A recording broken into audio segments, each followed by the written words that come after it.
Hi friends, please subscribe to Amravati Media and press the bell icon for more latest updates. Vijayasai Reddy political reentry.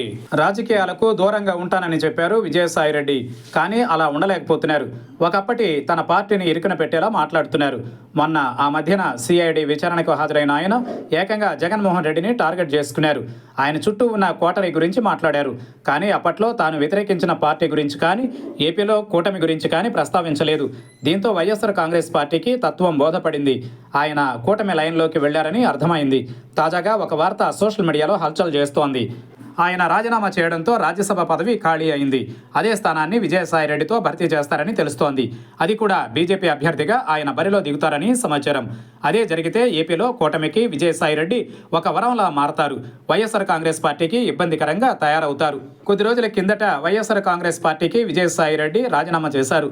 పూర్తిగా రాజకీయాల నుంచి తప్పుకుంటున్నట్లు ప్రకటించారు. ఇక నుంచి రాజకీయాలు మాట్లాడనని కూడా తేల్చేశారు.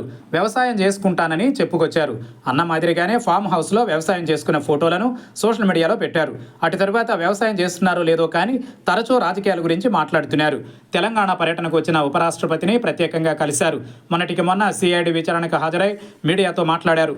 జగన్ చుట్టూ ఉన్న ఆ నలుగురితో పాటు వైవి సుబ్బారెడ్డి కుమారుడి గురించి ప్రత్యేకంగా ప్రస్తావించారు. లిక్కర్ స్కామ్కు సంబంధించి అన్ని ఆధారాలు తన వద్ద ఉన్నాయని, ఈ మొత్తం వ్యవహారానికి సంబంధించి కసిరెడ్డి సూత్రధారి అని తేల్చేశారు. ఎప్పుడు విచారణకు పిలిచినా తాను సహకరిస్తానని చెప్పుకొచ్చారు.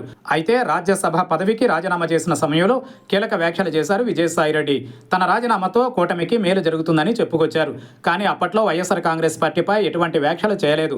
కానీ కూటమి ప్రయోజనాల కోసమే తాను రాజీనామా చేశానన్న విషయం ఆలస్యంగా వెలుగులోకి వచ్చింది. ఆయన రాజీనామా చేసిన స్థానాన్ని ఆయనతోనే భర్తీ చేస్తారని తాజాగా తెలుస్తోంది. పైగా ఆయన రాజీనామా చేసి దాదాపు 4 నెలలు అవుతోంది. కానీ ఇంతవరకు ఎన్నికల కమిషన్ ఆ స్థానాన్ని భర్తీ చేయలేదు. ఇదంతా ముందస్తు వ్యూహంతో జరిగిందేనని తెలుస్తోంది. చంద్రబాబు మునపటి మాదిరిగా విజయసాయిరెడ్డిపై కోపంగా కనిపించడం లేదు. విజయసాయిరెడ్డిపై ఏ టీడీపీ నేత వ్యాఖ్యానించడం లేదు. తద్వారా విజయసాయిరెడ్డి విషయంలో టీడీపీ సాఫ్ట్గా ఉందని అర్థమవుతోంది. అయితే జూన్లో రాజ్యసభకు సంబంధించి ఖాళీలు భర్తీ చేస్తారు. అందులో భాగంగా విజయసాయిరెడ్డి రాజీనామా చేసిన స్థానానికి ఎన్నిక నిర్వహించనున్నారు. అయితే విజయసాయిరెడ్డిని బీజేపీ అభ్యర్థిగా బరిలో దించనున్నారు. తద్వారా ఆయన ఎన్నికకు టీడీపీతో పాటు జనసేన సహకరించనుంది. విజయసాయిరెడ్డి బీజేపీ సభ్యుడిగా కొనసాగుతారు. బీజేపీ నేతగానే వైఎస్ఆర్ కాంగ్రెస్ పార్టీ అధినేత జగన్మోహన్ రెడ్డిపై విమర్శలు చేస్తారు. గతంలో తాను వైఎస్ఆర్ కాంగ్రెస్ పార్టీలో కీలక నేత కావడంతో ఆ పార్టీ వ్యవహారాలు మొత్తం తెలుసు. అంటే విజయసాయిరెడ్డి సేవలను అలా వాడుకుంటారన్నమాట.